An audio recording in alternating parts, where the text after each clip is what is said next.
தானியலை குறித்து இந்த நாளிலே நாம் பார்க்க இருக்கிறோம். கேட்கிற உள்ளத்தை கர்த்தர் தாமே ஆசீர்வதிப்பாராக. கர்த்தருக்கே மகிமை உண்டாகட்டும். இப்பொழுதும் ஆதியாகமத்திலே நாம் பார்க்கும் பொழுது ஆதாம் ஏவாளை கர்த்தர் உண்டாக்கினார். அவர்கள் இருவருக்கும் குழந்தை செல்வங்கள் பிறந்தது. முதலாவது காயினை பெற்றார்கள். இரண்டாவது மகனாக ஆபேலை பெற்றார்கள். இந்த காயின் தோட்டத்தை பயிரிடவனாக இருந்தார். ஆபேல் ஆடு மேய்க்கிறவனாக இருந்தார். இருவருமே கர்த்தருக்கு காணிக்கை செலுத்தினார்கள். காயின் முதலாவது தோட்டத்தில் விளைந்த காய் கனிகளை எடுத்து கர்த்தருடைய ஆலயத்திலே கொண்டு வந்து கர்த்தருக்கு காணிக்கை செலுத்தினார். ஆபேல் தன்னுடைய ஆட்டு மந்தையிலே மிகவும் கொழுமையான ஆட்டை எடுத்து கொண்டு வந்து கர்த்தருடைய சன்னிதானத்திலே காணிக்கையை செலுத்தினான். இருவருமே காணிக்கை செலுத்தினார்கள். ஆனால் கர்த்தர் இந்த காணிக்கைகளை பார்த்தால் காயின் கொண்டு வந்த காய்கறிகளை விட ஆபேல் கொண்டு வந்த அந்த ஆட்டுக்குட்டி கொழுமையானது, சிறப்பானது என்று சொல்லி கர்த்தர் ஆபேலின் காணிக்கையை அங்கீகரித்தார். காயினின் காணிக்கையை கர்த்தர் அங்கீகரிக்கவில்லை. இதனால் காயின் பொறாமை கொண்டு ஆபேலை கொலை செய்து விட்டான். அந்த ஆபேலின் கொலை செய்த அந்த இரத்தம் கர்த்தருடைய சன்னிதானத்திலே இரத்தம் பேசினது என்று சொல்லி பார்க்கிறோம். அடுத்ததாக கர்த்தர் ஆபேலுக்காக பரலோகத்திலிருந்து இறங்கி வந்து காயினை கூப்பிட்டார். காயின், இப்படிப்பட்ட நீ ஆபேலை கொலை செய்ததுனாலே நீ இவனுள்ள நாளெல்லாம் நீ இந்த உலகத்திலே நீ சபிக்கப்பட்டிருப்பாய் என்று சொல்லி கர்த்தர் சொன்னார். ஆண்டவரே, இப்படிப்பட்ட சாபை என்னால் தாங்க முடியாது என்று சொல்லி கேட்கும்பொழுது கர்த்தர் காயின் கெஞ்சினதனாலே கர்த்தர் மனம் மாறினார் என்று சொல்லி நாம் பார்க்கிறோம். அடுத்ததாக இவ்வளவுக்கும் காரணம் பொறாமை. இந்த காயின் ஆபேல் மேலே பொறாமை கொண்டதுனால தான் ஆபேலை கொலை செய்தான் காயின் என்று பார்க்கிறோம். இந்த பொறாமை குணத்திலிருந்து நாமும் மாற வேண்டும்.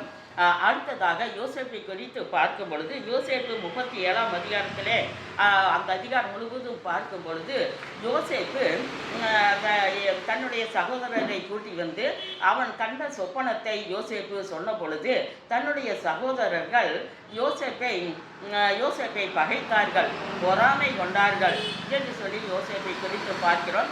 அப்படி பொறாமை கொண்டதினாலே யோசேப்பை கர்த்தர் உயர்த்தி வைத்தார். எகிப்து தேசம் முழுவதுக்கும் அதிபதியாக யோசேப்பை வைத்தார். இந்த பொறாமை பட்டதினாலே அந்த பொறாமை பட்டவர்கள் முன்னேற முடியவில்லை. ஆனால் இந்த யோசேப்பை கர்த்தர் எகிப்து தேசத்துக்கே அதிபதியாக வைத்தார். அடுத்த காரியமாக தானியலை குறித்து நாம் பார்க்கிறோம். தானியேல் தரியு ராஜாவின் ஆட்சி காலத்திலே தானியேலை தரியு ராஜா முதலாவது பிரதான மந்திரியாக தரியு ராஜா ஏற்படுத்தினார். இதனாலே அந்த பிரபுக்களும் தானியேலுக்கு கீழே இருக்கிற எல்லாருமாக சேர்ந்து பிரபுக்கள், ராஜாக்கள், மந்திரிமார்கள் எல்லாரும் சேர்ந்து தானியேலை குற்றம் சாட்ட வேண்டும் என்று சொல்லி முகாந்தரம் பார்த்தார்கள்.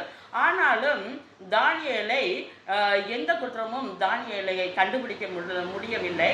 ஏனென்றால் பாபிலோன் மாகாணத்திலே தானியேல் உண்மையுள்ளவனாக இருந்தான் என்று சொல்லி பார்க்கிறோம். அப்படி தானியேல் உண்மையுள்ளவனாக இருந்தபடியினாலே தினமும் 3 முறை ஜெபித்தான் என்று சொல்லி நாம் பார்க்கிறோம். தினமும் 3 முறை எருசலேமை நோக்கி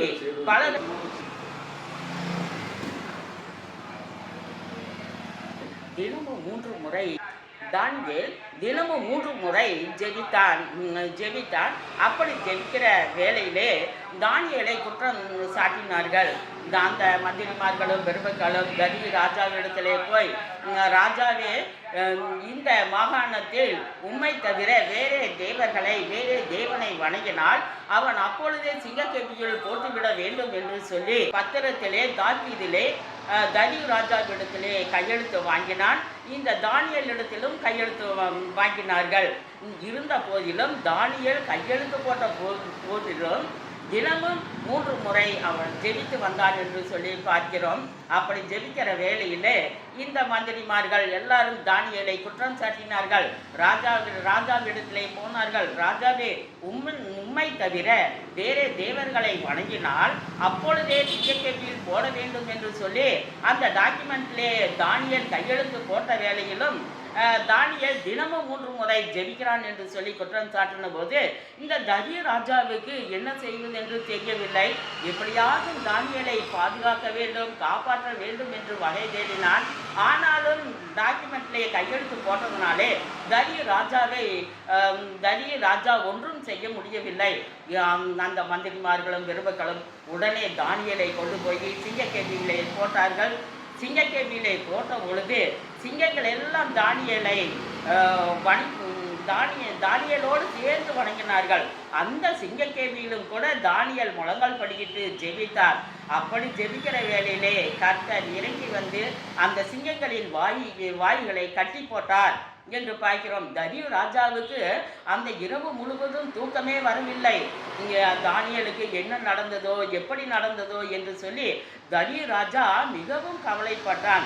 அதிகாலை எப்போ வரும், போய் தானியேலை போய் பார்க்கலாம் என்று சொல்லி அதிகாலை வேளையிலே தரியு ராஜா தானியேலை சிங்கக்கேபியிலே போய் சிங்கக்கேபிக்கு போவதற்கு ஒரு 10 முன்னதாகவே தானியேலே, இஸ்ரவேலின் தேவனே, நீ இடைவிடாத ஆராதிக்கிற உன் தேவன் உன்னை தப்பிவித்தாரா என்று சொல்லி அந்த தரியு ராஜா கேட்கும் பொழுது தானியேல் உடனே வந்து, ஆம் ராஜாவே, என்னை சிங்கக்கேபியிலிருந்து என் ஆண்டவர் என்னை பாதுகாத்தார் என்று சொல்லி தானியேல் சொல்லும் பொழுது ராஜாவுக்கு ஒரே மகிழ்ச்சியாய் இருந்தது.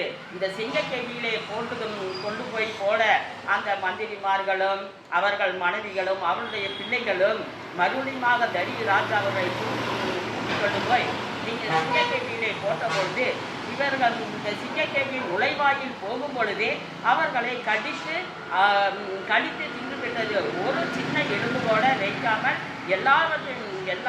எல்லாரையும் கடித்து பதறினது என்றால் பொறாமை குணம்.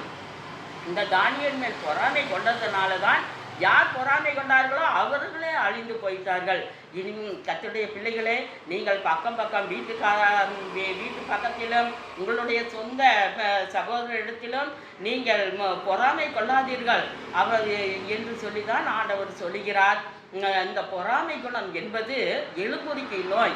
இந்த பாவ நோய்க்கு மேலாக இந்த எலும்புரிக்கை நோய். இந்த எலும்புரிக்கை நோய்க்கு நம்ம என்ன செய்ய வேண்டும்? உடன்படக்கூடாது. இப்படியாக கர்த்தர் நம்ம எல்லாரும் பரலோகத்துக்கு வர வேண்டும் என்பதுதான் கர்த்தருடைய நோக்கம்.